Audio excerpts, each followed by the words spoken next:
Good morning, dear students. Welcome to Prithviraj English Academy. ಶುಭೋದಯ ಸ್ನೇಹಿತರೆ, ನಿಮಗೆಲ್ಲರಿಗೂ ಪೃಥ್ವಿರಾಜ್ ಇಂಗ್ಲಿಷ್ ಅಕಾಡೆಮಿಗೆ ಸ್ವಾಗತ ಸುಸ್ವಾಗತ.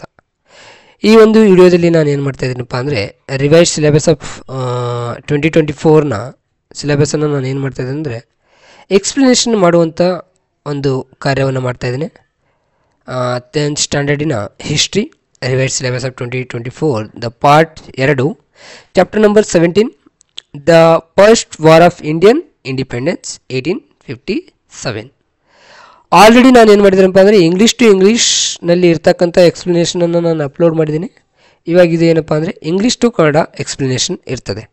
ಸೊ ಇಲ್ಲಿ ಏನಾಗ್ತದಪ್ಪ ಅಂದರೆ ನಾವು ಈ ಲೆಸನನ್ನು ಕಲಿತ ಮೇಲೆ ನಾವು ಏನೇನು ಕಲಿತೀವಿ ಅಂದರೆ causes for the first war of independence, ಯಾವ್ಯಾವ ಕಾಸಸ್ ಬರ್ತಾವಲ್ಲ ಎಲ್ಲ ಕಾರಣಗಳು ಕಾರಣಗಳು for the first war of independence ಅನ್ನು ನಾವು ಕಲಿತೀವಿ.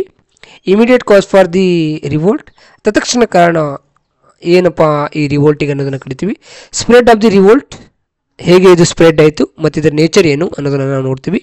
ಫೇಲ್ಯೂರ್ ಆಫ್ ದಿ ರಿವೋಲ್ಟ್, ಯಾಕೆ ಇದು ಸಫಲತೆ ಆಗಲಿಲ್ಲ, ಯಾಕೆ ಅಸಫಲವಾಯಿತು ಅನ್ನೋದ್ರ ಬಗ್ಗೆ, ಮತ್ತು ಇಟ್ಸ್ ಎಫೆಕ್ಟ್ಸ್ ಮೀನ್ಸ್ ಇದರ ಪರಿಣಾಮಗಳು ಏನು ಅನ್ನೋದನ್ನು ನಾವು ನೋಡ್ಕೋತೀವಿ.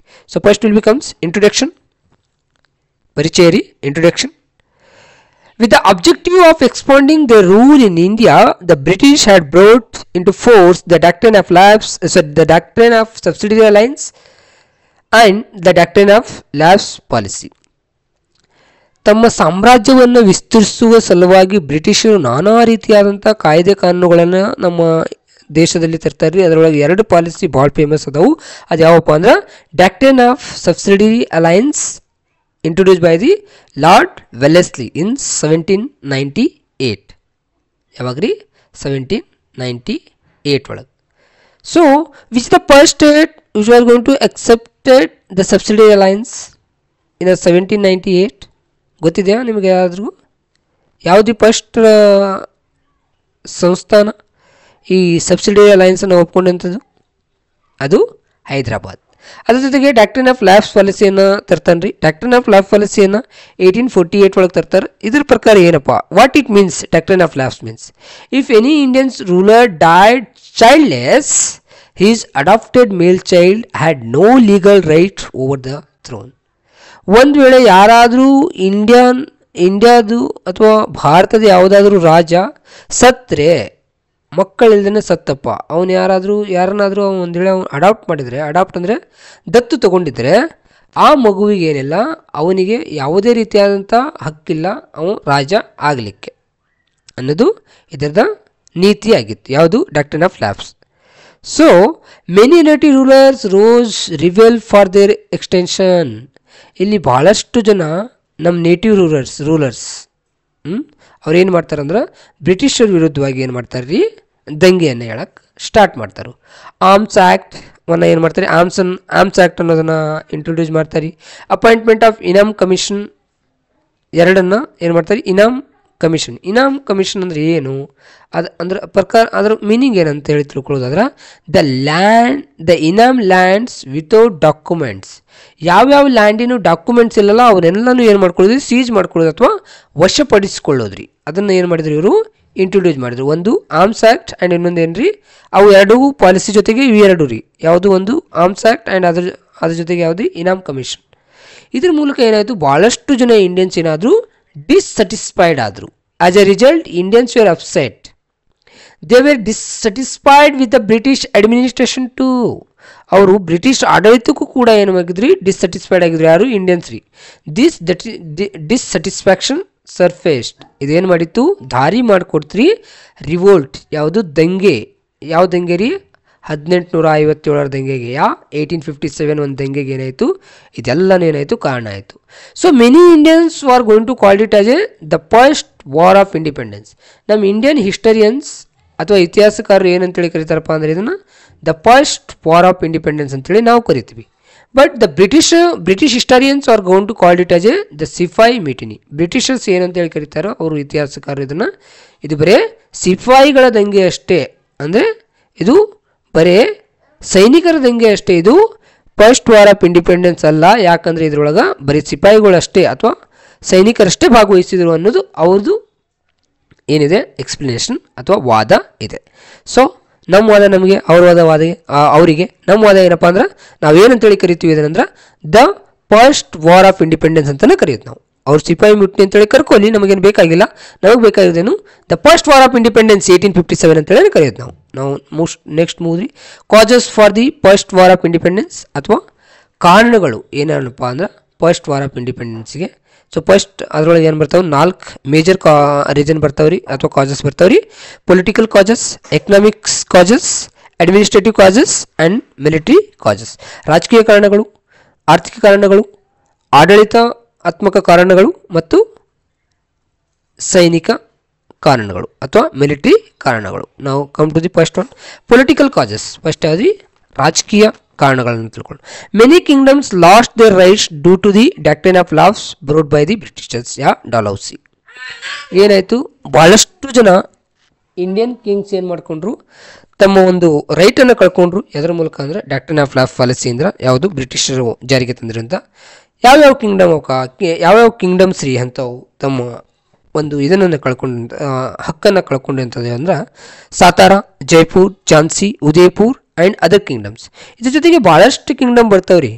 ನಮ್ಮ ಬೆಳಗಾವಿದು ಒಂದು ಬರ್ತದೆ ರೀ, ಯಾವುದು, ಕಿತ್ತೂರು ಏನಾಗಿತ್ತು ರೀ, ಮಲ್ಸರ್ಜ ಸಾಯಿಕಂದ್ರೆ ಮುಂಚಿತವಾಗಿ ಅವರು ಒಂದು ಮಗುವನ್ನು ಏನು ಮಾಡ್ಕೊಂಡಿದ್ವಿ, ದತ್ತು ತೊಗೊಂಡಿದ್ರು. ಆ ರಾಜ ಸತ್ತಾದ್ಮೇಲೆ ಬ್ರಿಟಿಷರು ಏನು ಮಾಡೋಕ್ಕೆ ಸ್ಟಾರ್ಟ್ ಮಾಡಿಬಿಟ್ರು, ಆ ಮಗುವಿಗೇನಿಲ್ಲ ಹಕ್ಕಿಲ್ಲ ಅವ್ನು ರಾಜ ಆಗ್ಲಿಕ್ಕೆ ಅಂತೇಳಿ ತಕರಾರು ತೆಗಿಯಾಕತ್ರು. ಹಾಗೆ ಸಾಕಷ್ಟು ಇದನ್ನು ಬರ್ತಾವ್ರಿ. ಸೊ ಇವೆಲ್ಲ ಎಲ್ಲಿ ಬರ್ತಾವ್ರಿ, ಇಂಡಿಯಾ ಮ್ಯಾಪ್ ಒಳಗೆ ಸಾತಾರ, ಜೈಪುರು, ಝಾನ್ಸಿ, ಉದಯಪುರು ಮತ್ತು ಇವೆಲ್ಲ ನೋಡ್ಕೊರಿ. ಇಲ್ಲಿ ನೋಡ್ರಿ, ಇದು ಸತಾರ ಮಹಾರಾಷ್ಟ್ರ ಒಳಗೆ ಬರ್ತದೆ, ಇದು ಉದಯಪುರ ರಾಜಸ್ಥಾನದಾಗ ಬರ್ತದೆ, ಜೈಪುರ ಆಲ್ಸೋ ರಾಜಸ್ಥಾನದಾಗ ಬರ್ತದೆ ರೀ, ಮತ್ತು ಝಾನ್ಸಿ ಮಧ್ಯಪ್ರದೇಶದಾಗ ಬರ್ತದೆ. ಇವತ್ತಿನ ಮಧ್ಯಪ್ರದೇಶ ಏನಿಲ್ಲ ಅಲ್ಲಿ ಬರ್ತದೆ. ಸೊ ನೆಕ್ಸ್ಟ್ ಏನಪ್ಪ ಅಂದ್ರೆ ನೆಕ್ಸ್ಟ್ ಪಾಯಿಂಟ್ ಏನು ರೀ, ಪೊಲಿಟಿಕಲ್ ಕಾಜಸ್ ಒಳಗೆ Dalhousie cancel the princely titles of the nawabs of Thanjavur and the Carnatic kingdoms. Dalhousie ಏನು ಮಾಡ್ತಾನಂದ್ರೆ ಎಲ್ಲನೂ ಏನು ಟೈಟಲ್ಸ್ ಇದಾವಲ್ರಿ ಇವು, ಏನು ಸುಲ್ತಾನ, ನವಾಬ, ರಾಜಾದಿರಾಜ, ಇವನ್ನೆಲ್ಲನೂ ಏನು ಮಾಡ್ತಾನಪ್ಪ, ಕ್ಯಾನ್ಸಲ್ ಮಾಡಿಬಿಡ್ತಾನೆ. ಅದರೊಳಗೆ ಯಾವ್ಯಾವಪ್ಪ ಅಂದ್ರೆ ಮುಖ್ಯವಾಗಿ ಏನಂದ್ರೆ nawabs of Thanjavur and Carnatic kingdoms. Carnatic kingdom ಎಲ್ಲಿ ಬರ್ತದೆ ರೀ, ಕಾರ್ನಾಟಿಕ್ ಇದು ಈ ಏರಿಯಾ ಯಾವುದು, ಈಸ್ಟರ್ನ್ ಸೈಡ್ ಕೋಸ್ಟಲ್ ಏರಿಯಾವನ್ನು ಏನು ಕರಿತಿದ್ರು ಬ್ರಿಟಿಷರು, ಕಾರ್ನಾಟಿಕ್ ಅಂತೇಳಿ ಕರಿತಿದ್ರಿ. ಮತ್ತು ಇದು ತಮಿಳ್ನಾಡು ಒಳಗೆ ಏನು ಬರ್ತದೆ, ತಂಜಾವೂರು. ಅಲ್ಲಿದ್ದ ನವಾಬನ್ನು ಏನು ಮಾಡಿದವನು, ಕ್ಯಾನ್ಸಲ್ ಮಾಡಿದ ಟೈಟಲನ್ನು. ಯಾವ ಟೈಟಲ್ ರೀ, ನವಾಬ್ಸ್, ಎಂಪರರ್, ಸುಲ್ತಾನ್ಸ್ ಇಂಥವನ್ರಿ. The Mughal sultan, the nawab of Oudh and the other kings were dethroned. ನೋಡ್ರಿ ಇಲ್ಲಿ ಏನು ಮಾಡಿದ, ಮೊಘಲ್ ಸುಲ್ತಾನ್ ಮತ್ತು ನವಾಬ್ ಆಫ್ ಔಧ್ ಅಂದರೆ ಏನು ರೀ, ಇವತ್ತಿನ ಉತ್ತರ ಪ್ರದೇಶ್. ಇವೆಲ್ಲ ರಾಜ್ಯರನ್ನ ಏನು ಮಾಡ್ತಾನಪ್ಪ ಅಂದರು ಅವ ಯಾರು, ಡಾಲ್ಹೌಸಿ ಏನು ಮಾಡ್ತಾನಂದ್ರೆ ಸಿಂಹಾಸನದಿಂದ ಕೆಳಗಿಳಿಯುವಂತೆ ಮಾಡ್ತಾನೆ. ಯಾಕಂದ್ರೆ ಇವರೆಲ್ಲ ಏನು ಮಾಡಿದ್ರು, ಅಡಾಪ್ಟೆಡ್ ಸನ್ಸ್ ಆಗಿದ್ರಿ. ಅಡಾಪ್ಟೆಡ್ ಅಂದ್ರೆ ದತ್ತು ತಗೊಂಡಂಥ ಮಕ್ಕಳಾಗಿದ್ದರು.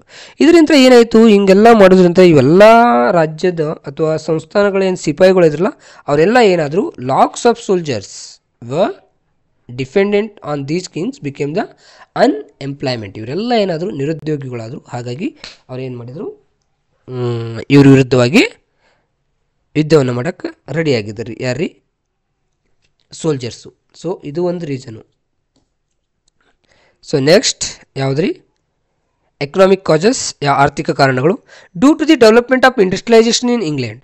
ಏನೈತಿ, ಇಂಗ್ಲೆಂಡ್ ಒಳಗೆ ಇಂಡಸ್ಟ್ರಿಯಲೈಸೇಷನ್ ಆಯಿತು. ಇಂಡಸ್ಟ್ರಿಯಲೈಸೇಷನ್ ಅಂದ್ರೆ ಮೊದಲೆಲ್ಲ ಏನು ಮಾಡ್ತಿದ್ರು, ಬಟ್ಟೆ ಬರೆಗಳನ್ನು ಏನು ಮಾಡ್ತೀರಿ, ಕೈಲೇ ನೇಯುವಂಥ ಕೆಲಸವನ್ನು ಮಾಡ್ತಿದ್ರು. ಆದರೆ ಇವಾಗ ಏನೈತ್ರಿ, ಆ ಕೈಗಳ ಸ್ಥಾನದಲ್ಲಿ ಏನು ಬಂತಂದ್ರೆ ಮಿಷನ್ಗಳು ಬಂದು ಎಲ್ಲಿ, ಇಂಗ್ಲೆಂಡ್ ಒಳಗೆ. ಹಾಗಾಗಿ ಏನು ಮಾಡಿದ್ರು, ನಮ್ಮ ಇಂಡಿಯನ್ ಹ್ಯಾಂಡಿಕ್ರಾಫ್ಟ್ಸ್ ಏನು ನಮ್ಮದು ಕುಶಲಕರ್ಮಿಗಳು ಏನಿದ್ರಲ್ಲ ಆ ಎಲ್ಲ ಇಂಡಸ್ಟ್ರೀಸ್ ಎಲ್ಲ ಏನಾಯಿತು, ಡಿಮಿನ್ಸ್ಡ್ ಅಂದರೆ ಏನು ರೀ, ಎಲ್ಲನೂ ಇಲ್ದಂಗೆ ಅದು, ಅವಕ್ಕೆ ಕೆಲಸನೇ ಇಲ್ದಂಗೆ ಅದು. ಯಾಕಂದರೆ ಎಲ್ಲನೂ ಏನಾಯಿತು, ಫಾರಿನ್ ಒಳಗೆ ಮ್ಯಾನುಫ್ಯಾಕ್ಚರ್ ಆಗಕ್ಕೆ ಸ್ಟಾರ್ಟ್ ಆಯಿತು, ಫ್ಯಾಕ್ಟ್ರೀಸ್ ಒಳಗೆ, ಇಂಡಸ್ಟ್ರೀಸ್ ಒಳಗೆ.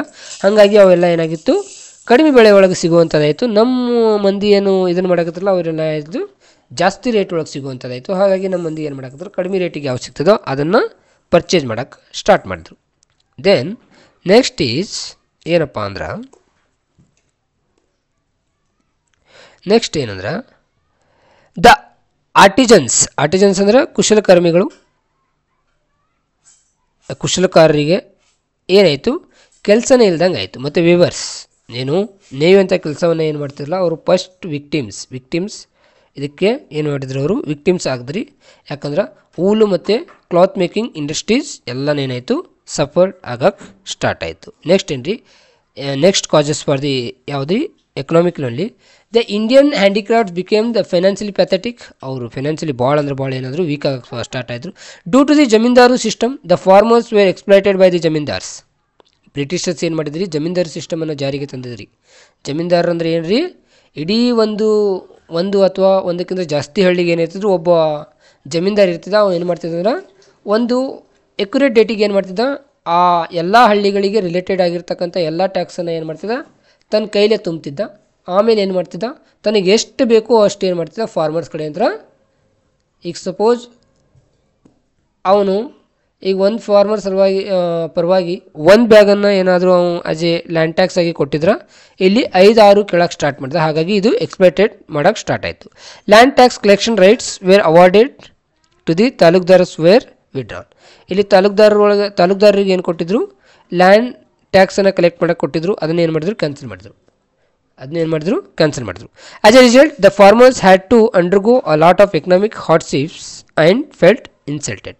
ಇಲ್ಲೇನದು, ಇದು ಫಾರ್ಮರ್ಸಿಗೆ ಭಾಳ ತೊಂದರೆ ಆಗಕ್ಕೆ ಸ್ಟಾರ್ಟ್ ಆಯ್ತು ರೀ. ಹಾಗಾಗಿ ಫಾರ್ಮರ್ಸ್ ಏನು ಮಾಡಿದ್ರು, ಪ್ರೊಟೆಸ್ಟ್ ಮಾಡೋಕ್ಕೆ ಸ್ಟಾರ್ಟ್ ಮಾಡಿದ್ದಾರೆ. ನೆಕ್ಸ್ಟ್ ಯಾವುದಂದ್ರೆ ಅಡ್ಮಿನಿಸ್ಟ್ರೇಟಿವ್ ಕಾಸಸ್ ರೀ.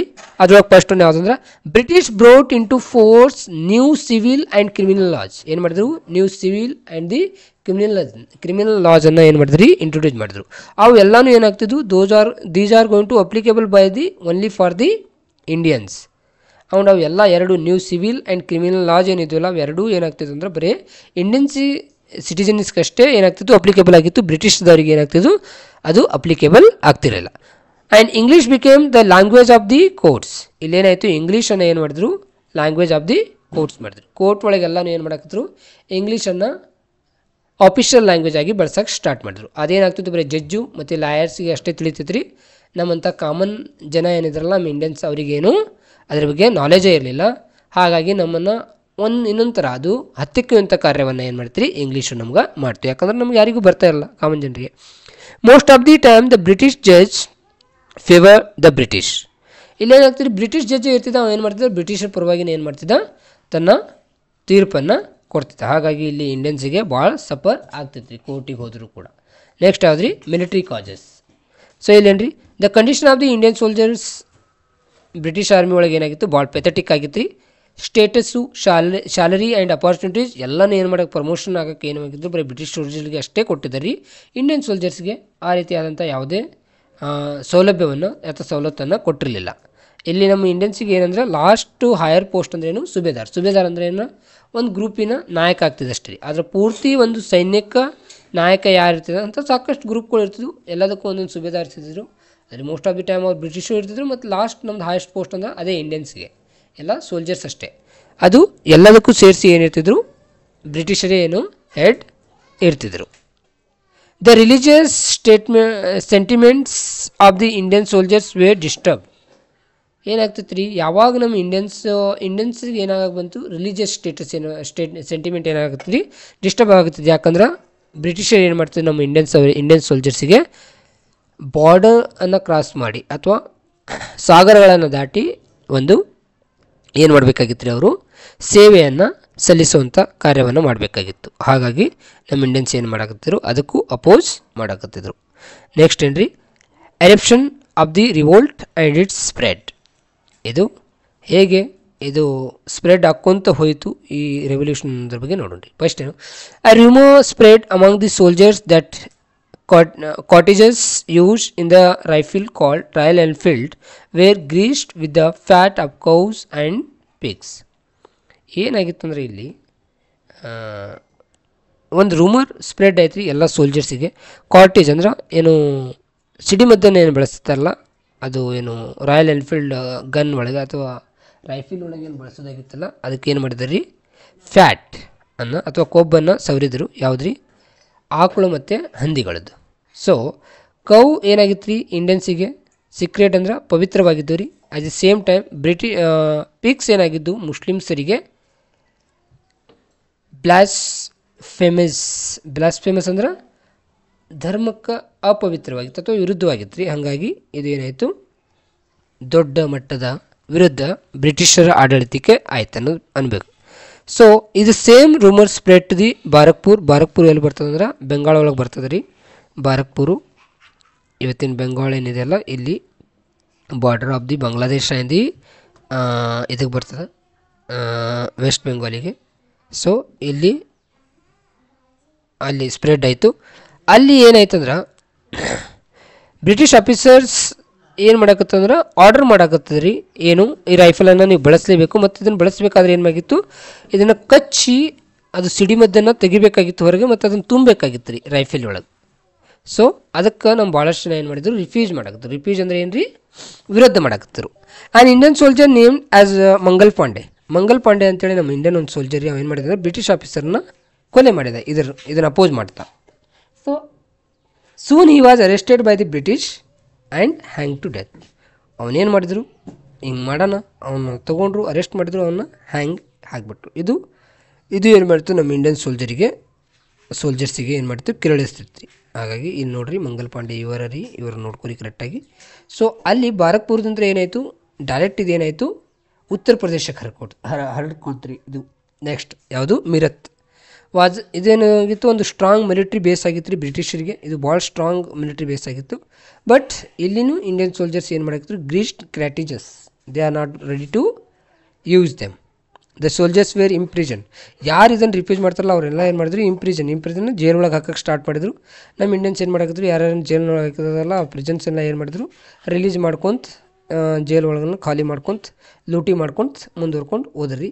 ಲೆಟ್ರ್ ಏನಾಯ್ತಂದ್ರೆ ಸ್ವಲ್ಪ ಹೊತ್ತಾದ್ಮೇಲೆ ಆ ಗ್ರೂಪ್ ಆಫ್ ಸೋಲ್ಜರ್ಸ್ ಏನು ಮಾಡಿದ್ರು, ದೆಹಲಿಗೆ ಹೋದ್ರಿ ಮೀರತ್ತಿಂದ್ರ. ಅಲ್ಲಿ ಹೋಗಿ ಏನು ಮಾಡಿದ್ರು, ರೆಡ್ ಫೋರ್ಟನ್ನು ವಶಪಡಿಸ್ಕೊಂಡು ಅಲ್ಲಿ ಏನು ಮಾಡಿದ್ರು, ಒಂದು ಡಿಕ್ಲರೇಷನ್ ಮಾಡಿದ್ರು, Mughal king Bahadur Shah second as the emperor of the India. ಅಲ್ಲಿ ಹೋಗಿ ಏನು ಮಾಡಿದ್ರು, ಮೊಘಲ್ ಕಿಂಗ್ ಬಹದ್ದೂರ್ ಶಾ ಸೆಕೆಂಡನ್ನು ಏನು ಮಾಡಿದ್ರು, ಅವರೇ ನಮಗೆ ಎಂಪರರ್ ಆಫ್ ದಿ ಇಂಡಿಯಾ ಅಂತೇಳಿ ಮಾಡಿದರು. A protesting soldiers from different parts of India reached to the Delhi, and these all will going to spread like wildfire. These are going to spread. What is that? From Barakpur to it come to the next to the this one. What is that? To the Meerut. From Meerut to now it spread to the Kanpur. Kanpur is there in Uttar Pradesh, and Jhansi is there in Madhya Pradesh. Now come to know about the Kanpur. In Kanpur, Nana Sahib was there. Nana Sahib ಏನಾಗಿದ್ರಿ, Sultan ಇದ್ದ. ಅವನ assistant ಆಗಿ ಏನಿದ್ದ ಅಂದ್ರೆ ತಾತ್ಯ ಟೋಪೆ ಇದ್ದ. Once ಏನಾಯಿತು, and ಮತ್ತು ಝಾನ್ಸಿ ಒಳಗೆ ಯಾರಿದ್ರು, queen ಯಾರಿದ್ರು ಅಂದ್ರೆ ಲಕ್ಷ್ಮೀಬಾಯಿ ಇದ್ದರು, ರಾಣಿ. ಸೊ ಸಲ ಅದು ಕಾನ್ಪುರ್ ಏನು ಬ್ರಿಟಿಷರ ವಶ ಆಯಿತು. ತಾತ್ಯ ಟೋಪಿ ಏನು ಮಾಡಿದ, ಅಲ್ಲಿಂದ ಝಾನ್ಸಿಗೆ ಬಂದು ಝಾನ್ಸಿ ರಾಣಿ ಲಕ್ಷ್ಮೀಬಾಯಿಗೆ ಏನು ಮಾಡಿದ, ಹೆಲ್ಪ್ ಮಾಡಿದ್ರಿ. ನಾವು come to the Jhansi Rani Lakshmibai ರೀ, ಅಥವಾ Lakshmibai was the queen of the Jhansi. Rani ಲಕ್ಷ್ಮೀಬಾಯಿಯನ್ನು ಏನು ಮಾಡ್ತೀವಿ ನಾವು, ರಾಣಿ ರೀ, ಅವಳು ಯಾವುದು, ಝಾನ್ಸಿದು. Who was the ಆ್ಯಂಗ್ರಿಡ್. ಅವಳಿಗೆ ಭಾಳ ಅಂದ್ರೆ ಭಾಳ ಸಿಟ್ಟು ಬಂತು ಈ ಡಾಕ್ಟರ್ ನ್ಯಾಪ್ ಲಾಸ್ಟ್ ಪಾಲಿಸಿ ಕೇಳಿ. ಯಾಕಂದ್ರೆ ಅವಳು ಏನು ಮಾಡಿದ್ದು, ಒಂದು ಮಗುವನ್ನು ಅಡಾಪ್ಟ್ ಮಾಡ್ಕೊಂಡು, ಅದೇ ಮಗುವನ್ನು ಏನು ಮಾಡ್ಕೊಂಡ್ರಿ, ತನ್ನ ಹೆಗಲ ಮೇಲೆ ಹೊರ್ಕೊಂಡು ಏನು ಮಾಡಿದ್ರಿ, ಅವಳು ಗಾಲಿವರನ್ನು ಏನು ಮಾಡಿಕೊಂಡು ಕ್ಯಾಪ್ಚರ್ ಮಾಡ್ಕೊಂಡು ಅಥವಾ ವಶಪಡಿಸ್ಕೊಳ್ಳಿ. ಗಾಲಿವರ್ ಎಲ್ಲಿ ಬರ್ತದೆ ಅಂದ್ರೆ ಮಧ್ಯಪ್ರದೇಶ ಒಳಗೆ ಬರ್ತದೆ. ಭಾಳ ಫೇಮಸ್ ಪ್ಲೇಸು ಮತ್ತು ಭಾಳ ಅಷ್ಟೇ ಪ್ರಮುಖವಾದಂಥ ಸ್ಥಳ ರೀ. ಅದನ್ನ ಏನು ಮಾಡ್ಕೊಂಡ್ಳು, ಅವಳು ಕಾಂಕರ್ ಮಾಡ್ಕೊಂಡ್ಳು. ಇದನ್ನು ಕ್ಯಾಪ್ಚರ್ ಮಾಡ್ಕೊಂಡು ಕೂಡಲೇ ಬ್ರಿಟಿಷ್ ಏನು ಮಾಡಿದ್ರು, ಅವಳು ವಿರುದ್ಧವಾಗಿ ಯುದ್ಧವನ್ನು ಸಾರಿದ್ರು. ಆ ಯುದ್ಧದೊಳಗೆ ಹೋರಾಡ್ತಾ ತನ್ನ ಮಗುವನ್ನು ಹೆಗಲ ಮೇಲೆ ಹೊತ್ಕೊಂಡೆ ಹೋರಾಡ್ತಾನೆ ಲಕ್ಷ್ಮೀಬಾಯಿ ಏನು ಮಾಡ್ಕೊಂಡ್ರೆ ತನ್ನ ಪ್ರಾಣವನ್ನು ತ್ಯಾಗ ಮಾಡಿದ್ಲು. ಅವ್ರು ಯಾರ್ಯಾರಪ್ಪ ಅಂದ್ರೆ ತಾತ್ಯ ಟೋಪೆ ನೋಡ್ಕೊರಿ, ಇಲ್ಲಿ ಅವ್ರ ಪಿಕ್ಚರ್ ಇದೆ, ಇಲ್ಲಿ ಝಾನ್ಸಿ ರಾಣಿ ಲಕ್ಷ್ಮೀಬಾಯಿದು ಪಿಕ್ಚರ್ ಇದೆ, you can see here. So why ನಾವು at the means I am going to stop this video here only. Will do the remaining part in a next video. So thank you for watching this video my dears. ನಿಮಗೇನಾದರೂ suggestion, ಏನಾದರೂ doubts ಇದ್ರೆ comment ಮಾಡಿರಿ, like ಮಾಡೋದನ್ನು ಮರಿಬೇಡ್ರಿ, subscribe ಮಾಡಿರಿ. ಅಂದರೆ ಏನಾಗ್ತದೆ, ನಾನು ನೆಕ್ಸ್ಟ್ ವಿಡಿಯೋನ ಅಪ್ಲೋಡ್ ಮಾಡಿದ್ಕೊಳ್ಳೆ ನಿಮಗೇನಾಗ್ತದೆ, ಡೈರೆಕ್ಟ್ ನೋಟಿಫಿಕೇಷನ್ ಬರ್ತದೆ. ಬೆಲ್ ಐಕನನ್ನು ಪ್ರೆಸ್ ಮಾಡಿರಿ. ಇದರಿಂದ ಏನಾಗ್ತದೆ, ನೆಕ್ಸ್ಟ್ ಅಪ್ಡೇಟ್ ನಿಮಗೆ ಸಿಗ್ತಾ ಹೋಗ್ತದೆ. ಸೊ ಈ ವಿಡಿಯೋ ಏನಾದರೂ ನಿಮ್ಗೆ ಚಲೋ ಅನಿಸುತ್ತಂದ್ರೆ ಇದನ್ನೇನು ಮಾಡಿರಿ, ನಿಮ್ಮ ಫ್ರೆಂಡ್ಸ್ ಜೊತೆಗೆ ಏನು ಮಾಡ್ಕೋರಿ, ಹಂಚ್ಕೋರಿ, ಶೇರ್ ಮಾಡ್ಕೋರಿ ಅಂತ ಹೇಳ್ತಾ ನನ್ನ ಈ ವಿಡಿಯೋನ ಮುಗಿಸ್ತಾ ಇದ್ದೀನಿ. ಜೈ ಹಿಂದ್, ಜೈ ಕರ್ನಾಟಕ.